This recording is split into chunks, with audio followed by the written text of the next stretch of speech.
Hello everyone, सभी को good morning.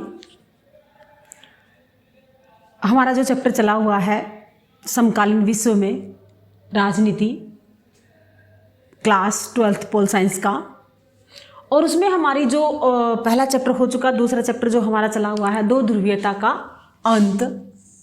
और इसमें हमने दो ध्रुवीय पता है कि कौन कौन से दो ध्रुवीय थे, सोवियत संघ और संयुक्त राज्य अमेरिका। इसमें सोवियत संघ के हम विघटन की परिणतियाँ देख रहे हैं, विघटन का कारण देख रहे हैं, विघटन कैसे हुआ, क्यों हुआ, ये सारा हम इसमें देखते हुए। तो हमने सबसे पहले जो देखा कि सोवियत संघ प्रणाली क्या थी, वो हम कल की वीडियो में देख चुके। उसके बाद हमने सोवियत संघ के विघटन में जो गोर्बाचेव थे उनका क्या योगदान था, ये भी हमने देख लिया। अगला जो हमारा आज पॉइंट रहेगा वो रहेगा सोवियत संघ के विघटन क्यों हुआ। अकेले गोर्बाचेव ने तो इनका विघटन किया नहीं, तो ऐसे कौन कौन से कारण थे, कौन कौन से रीजन थे जिनकी वजह से सोवियत संघ का विघटन हुआ और एक ध्रुव समाप्त हो गया। क्योंकि पूरा विश्व जो दो ध्रुवों में था तो सोवियत संघ एक ध्रुव था और उसकी समाप्ति हो गई।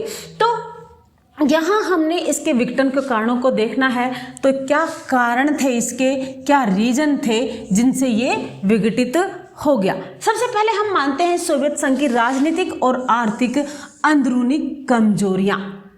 जो राजनीतिक समस्याएं थी, आर्थिक समस्याएं थी, उनके कारण सोवियत संघ का विघटन हुआ। वहाँ यहाँ व्यवस्था कैसी थी, समाजवादी थी।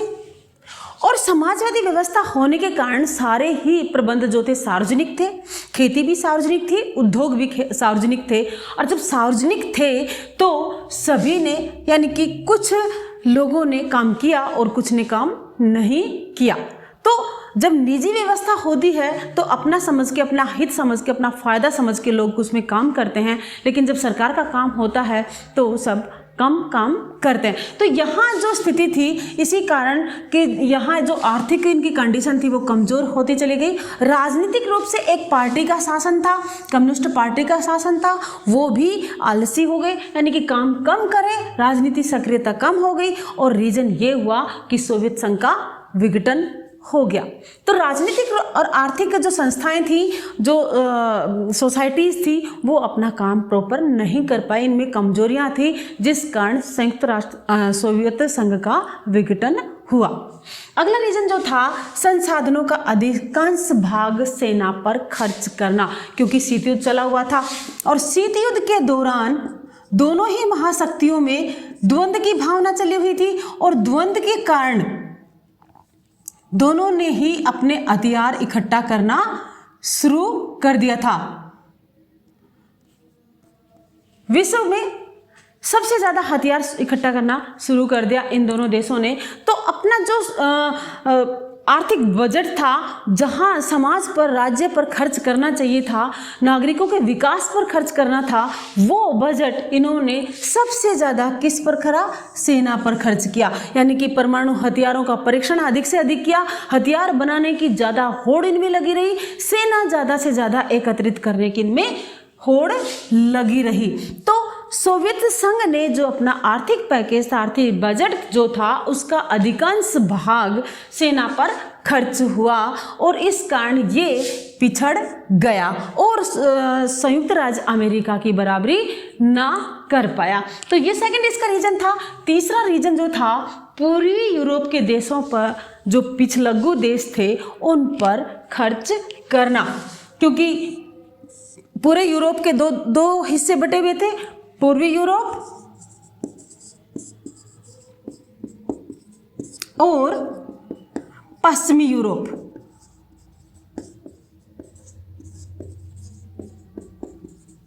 तो पूर्वी यूरोप पर जो कि सोवियत संघ का अधिकार था, एक तरह से वो सारी कंट्रीज सोवियत संघ की पिछलग्गू थी, तो उन सब कंट्रीज पर खर्च इसने अपने आप में रखने के लिए, अपने ग्रुप में उनको बनाए रखने के लिए खर्च किया। और जब इन पिछलग्गू देशों पर खर्च हुआ तो सोवियत संघ अपने ऊपर खर्च नहीं कर पाया, और नहीं कर पाया इसलिए वहाँ की जनता उससे, सोवियत संघ के ग्रुप से या कम्युनिस्ट पार्टी से असंतुष्ट हो गई, और असंतुष्ट होने के कारण इन्होंने इसका पतन की ओर अग्रसर कर दिया। तो इन पिछलग्गू देशों पर सोवियत संघ ने अपना अधिकांशतः बजट खर्च कर दिया। अगला है पश्चिमी मुल्कों की तरक्की का अनुमान लगाना। जब इनकी पश्चिमी देश है, पश्चिमी जो यूरोप था वो किसके अधीन था? संयुक्त राज्य अमेरिका के, संयुक्त राज्य अमेरिका के अधीन था, और इस पर जो था इसका विकास हो रहा था।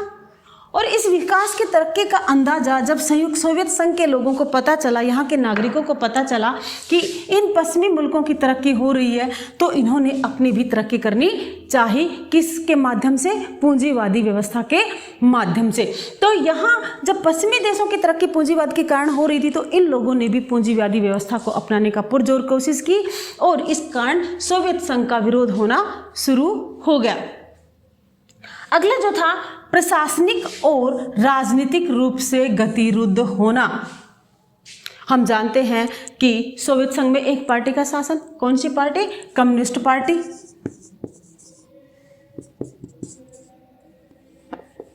कम्युनिस्ट पार्टी का शासन, और इस पार्टी ने, इसकी पार्टी, अकेली पार्टी की जो कमजोरी थी वो सामने आने लगी। राजनीतिक रूप से ये गतिरुद्ध हो गए, प्रशासनिक रूप से तानाशाही स्थापित हो गई, तानाशाही स्थापित। अब जब तानाशाही स्थापित हो गई, जनता की बातें दबाई जाने लग गई, जनता की आवाज को दबाया जाने लगा, तो सोवियत संघ अपने विघटन की ओर बढ़ने लगा। ये हम जानते हैं कि जहाँ कहीं भी जनता की आवाज़ को दबाया जाता है या तानाशाही शासन स्थापित होता है, वहाँ नेचुरली सुधार होगा, क्रांति आएगी। तो यहाँ ये प्रशासनिक और राजनीतिक रूप से जो गतिरुद्ध आया, वो भी सोवियत संघ के विघटन का एक कारण सिद्ध हुआ। अगला जो था कम्युनिस्ट पार्टी का जवाबदेही न होना। शासन किसका?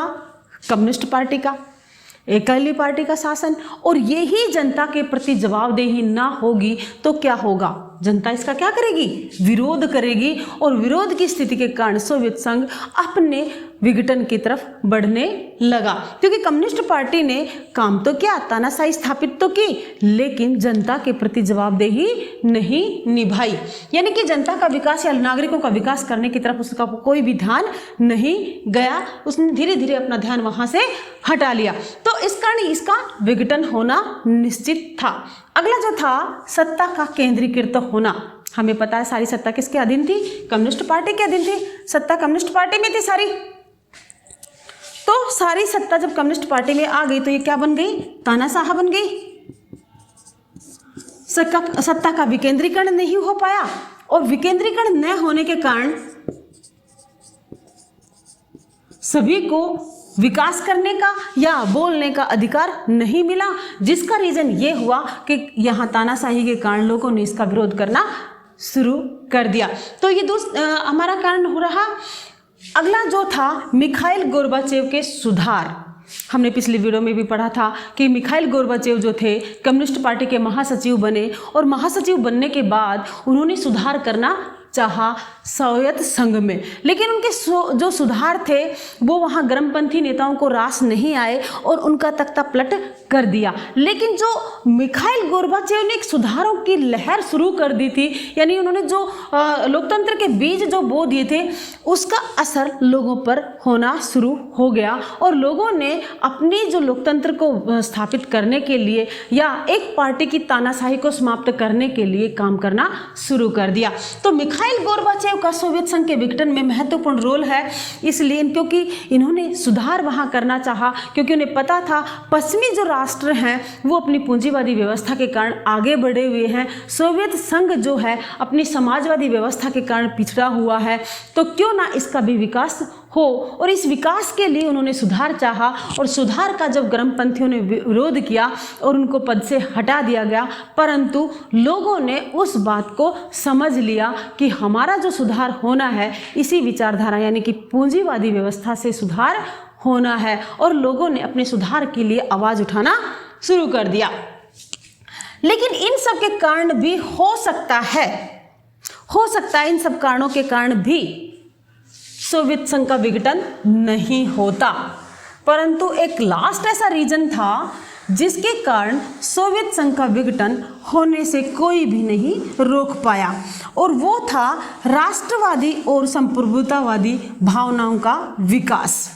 क्योंकि मिखाइल गोर्बाचेव ने जो एक लोकतंत्र की व्यवस्था को बताया या उन्होंने जनता के सामने उन सुधारों को रखा, उन सुधारों के अनुसार जनता के समझ में आ गया कि हमारा राष्ट्र एक है और अलग अलग राष्ट्र जो एक गुट बना हुआ था, सोवियत संघ का एक जो संगठन था, उसमें उन देशों में राष्ट्रवाद की भावना का विकास हुआ, और इस विकास के कारण लोगों ने प्रॉपर अपने राष्ट्र को महत्व देना शुरू कर दिया। तो लास्ट जो इसका रीजन था, हो सकता सोवियत संघ का इन सब कारणों से विघटन नहीं भी होता, परंतु जो ये लास्ट विघटन का कारण था ये इंपॉर्टेंट था। क्या? राष्ट्रवाद की व संप्रभुता की भावना का विकास।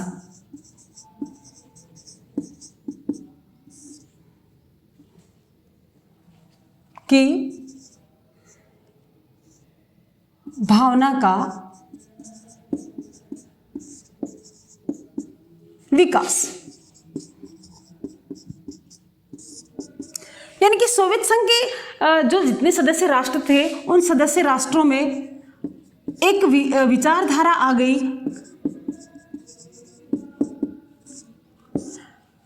कि हमें अपने प्रॉपर राष्ट्र का विकास करना है, न कि सोवियत संघ का।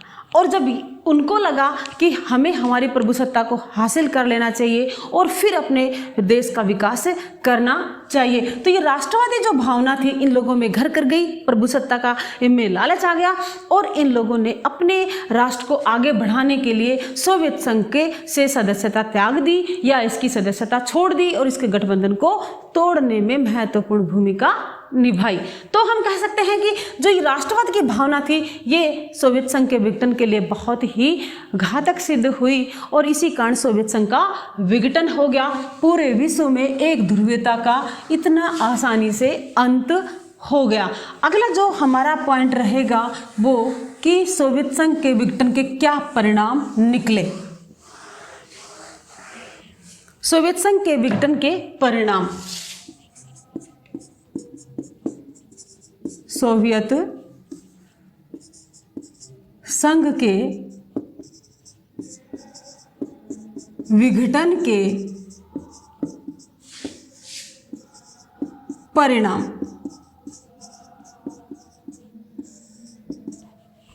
तो क्या परिणाम निकले इसके सोवियत संघ के विघटन के? तो इस प्रकार हम देखते हैं कि सोवियत संघ के विघटन के क्या परिणाम निकले, क्या नीतियां निकली, कि क्या परिणाम ऐसे थे जिनका पूरे विश्व के सामने आए कि सोवियत संघ, जो कि सोवियत संघ एक दूसरी दुनिया के रूप में विख्यात था। हमें पता है सोवियत संघ को क्या कहा जाता था? दूसरी दुनिया। अब जब दूसरी दुनिया का विघटन हो गया, एक तरह से एक दुनिया समाप्त तो हो गई, तो उसका परिणाम तो अलग ही नजर आएगा। छोटे मोटे परिणाम नहीं थे इसके, 3 तो मोस्टली परिणाम थे। शीत युद्ध का अंत हुआ, नए देशों का उदय हुआ, और राजनीतिक संबंधी और विचारों की भी व्यवस्था दूसरी आ गई थी, या अंतर्राष्ट्रीय स्तर पर प्रभुत्ववादी की व्यवस्था भी चेंज हो गई थी। तो कहने का मतलब ये है सोवियत संघ के विघटन के परिणाम में जो था, ये दूसरी दुनिया के विघटन का जो परिणाम थे ये इस प्रकार थे कि सबसे पहला शीत युद्ध का अंत। हमें पता है सबसे पहले हमने देखा कौन सा युद्ध देखा? प्रथम विश्व युद्ध। कब से कब तक? प्रथम विश्व युद्ध कब से कब तक हुआ? प्रथम विश्व युद्ध 1914 से 1918 तक। उसके बाद राष्ट्रसंघ का निर्माण हुआ, और कुछ समय के लिए वर्साय संधि के बाद ये युद्ध विराम की स्थिति में रहा, नहीं हो पाया। लेकिन ज़्यादा दिनों तक शांति बनी नहीं रही विश्व में, और वापस से द्वितीय विश्व युद्ध शुरू हो गया। द्वितीय विश्व युद्ध कब हुआ? 1939 से लेके 1945 तक। 1945 में हमने देखा जापान पे 2 जो उसके क्षेत्र हैं नगर हैं हिरोशिमा नागासाकी, उन पर संयुक्त राज्य अमेरिका ने परमाणु बम गिराए और वहाँ पर जापान ने अपने घुटने टेक दिए और युद्ध समाप्त हो गया।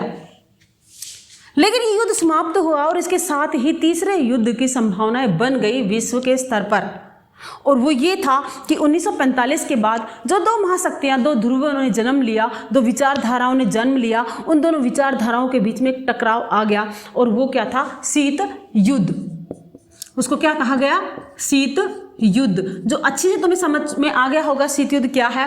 तो ये कब से कब तक चला? 1945 से लेके 1990 तक, जब तक कि तीसरी दुनिया का अंत नहीं हो गया, जब तक कि सोवियत संघ का विघटन नहीं हो गया।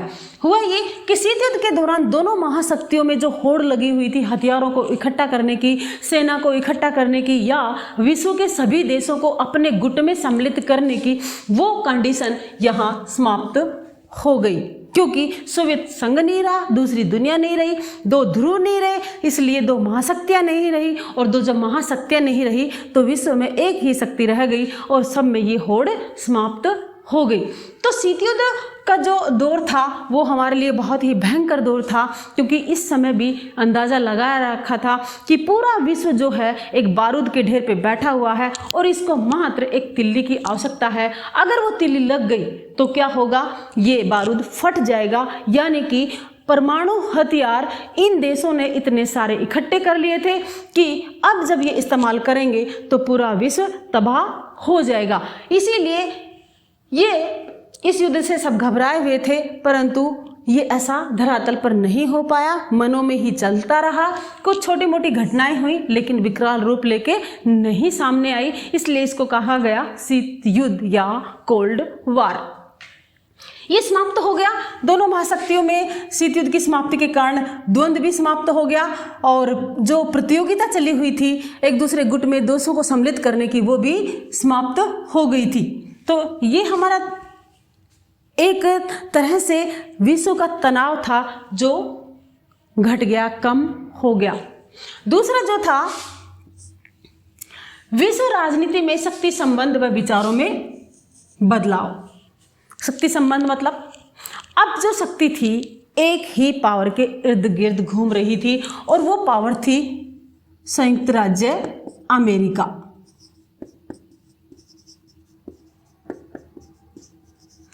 विश्व की जो सारी शक्ति पावर थी वो इसके इर्द गिर्द घूम रही थी, क्योंकि दूसरी दुनिया की समाप्त हो गया था। ये था हमारा पहली दुनिया।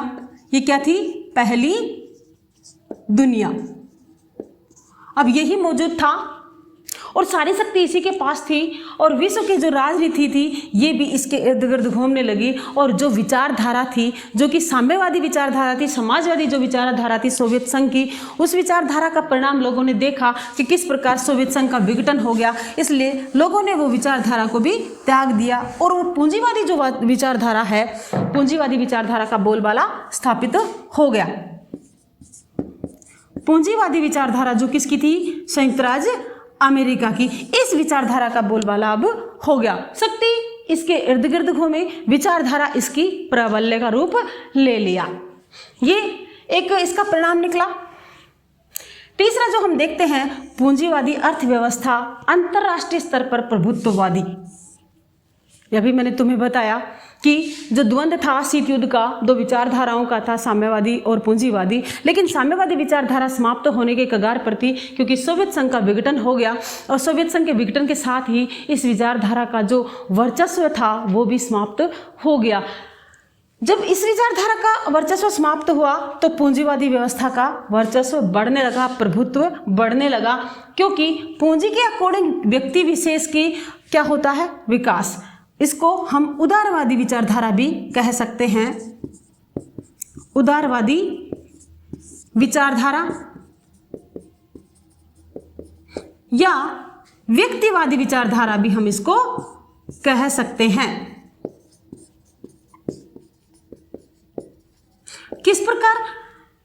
पूंजी के कारण निजित्व को विकास हुआ, उद्योगों का विकास हुआ, लोगों का विकास हुआ, और इस कारण इस विचारधारा को जो सम्मान मिला, वर्चस्व मिला, वो विश्व पटल पर मिला। विश्व की अर्थव्यवस्था पर, अंतर्राष्ट्रीय अर्थव्यवस्था पर पूंजीवादी व्यवस्था का प्रभाव बढ़ने लगा। किसके परिणाम स्वरूप? सोवियत संघ की विचारधारा यानी समाजवादी विचारधारा के विघटन के बाद ये परिणाम निकला। इसके बाद हम देखते हैं जैसे ही दूसरी दुनिया का अंत हुआ, सोवियत संघ का अंत हुआ, उसके साथ ही जो इसके प्रभाव में देश थे या इसके संगठन में जो देश थे, इसके गुट में जो सम्मिलित देश थे, उन्होंने अपना उदय करना शुरू कर दिया। यानी इस कारण क्या हुआ? नए देशों का उदय हुआ, जो कि अभी तक सोवियत संघ की दया पर जी रहे थे या इसके पिछलग्गू बने हुए थे, जिनका विकास बहुत ज़्यादा नहीं हो रखा था, पिछड़े हुए ही थे। लेकिन जैसे ही इसका विघटन हुआ, इन देशों ने अपने आप को खड़े करने की कोशिश की और अपना विकास करना शुरू कर दिया, ताकि इन्हें फिर किसी देश के पिछलग्गू ना बनना पड़े, और इसलिए इन नए देशों का उदय हुआ। तो सोवियत संघ के विघटन के कारण इन देशों ने जो कि अपनी विचारधारा, इनकी जो साम्यवादी विचारधारा थी, समाजवादी विचारधारा थी, उसको त्याग दिया और उसके स्थान पर कौन सी विचारधारा का इस्तेमाल शुरू कर दिया? इन्होंने पूंजीवादी व्यवस्था को अपना लिया, ताकि ये भी पश्चिमी राष्ट्रों की तरह अपना विकास कर सके। किस प्रकार पश्चिमी राष्ट्रों का विकास हो रहा था? पूंजीवादी व्यवस्था के कारण उन्होंने अपना उद्योगों को, संचार को, इनको विकसित किया, और इसीलिए साम्यवादी विचारधारा को इन लोगों ने छोड़ करके या इन राष्ट्रों ने छोड़ करके पूंजीवादी व्यवस्था को अपना लिया और अपना विकास करना शुरू कर दिया। तो ये हमने देखे किसके? सोवियत संघ के विघटन के परिणाम और कारण। ये आज की वीडियो में हमारा इतना ही होगा। अगली वीडियो में हम आगे शॉक थेरेपी अब तुम्हें समझाऊंगी। तब तक के लिए जय हिंद, जय भारत।